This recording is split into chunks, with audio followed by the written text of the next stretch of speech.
So now आज हम बात करेंगे what is opportunity cost. Opportunity cost बहुत ही सिंपल कंसेप्ट है। आप यूँ कह सकते हैं कि एक इकोनॉमिक्स का बच्चा फिर भी अपॉर्चुनिटी कॉस्ट के कंसेप्ट को थोड़ा सा मुश्किल अंदाज में समझता है, लेकिन एक लेमैन अपॉर्चुनिटी कॉस्ट को ज़्यादा अच्छी तरीके से समझ लेता है। ये एक बहुत ही सिंपल और आसान सा प्रोसीजर है। इसकी डेफिनेशन ये कहती है कि opportunity cost is the next best alternatives cost, या the cost of next best alternative that we have forgone. ये बहुत ही सिंपल सा एक कंसेप्ट है। इसका मतलब ये है कि फॉर एग्ज़ाम्पल अगर हमारे पास 3 ऑप्शंस हैं, एक्चुअली ये कॉस्ट नहीं होती कि इस तरीके से कि जैसे हमने एक्चुअली कोई कॉस्ट को इनकर किया हो। अगर मान लो फॉर एग्ज़ाम्पल हमने एक गाड़ी ख़रीदी और उसमें पेट्रोल डलाना है, जिसकी कीमत पेट्रोल की 2000 रुपये है per month.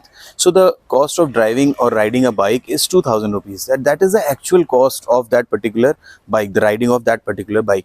But opportunity cost is the cost that we of that option that we have forgone. जैसे मान लो कि तुम्हारे पास 2 ऑप्शंस हैं, either to produce you can say the leather belt और द लेदर पर्स। सो जो लेदर पर्स हमने डिसाइड किया कि हम leather with the given resources हमने डिसाइड किया that we will produce leather purses. So to in order to produce leather purses we are here foregoing the production of leather belts. So the cost of leather belts will be the opportunity cost of leather purses. अगर हम इसको बहुत ही layman की language में बताएं तो अगर इस वक्त तुम हमारा लेक्चर नहीं देख रहे हो तो तुम क्या कर रहे होते?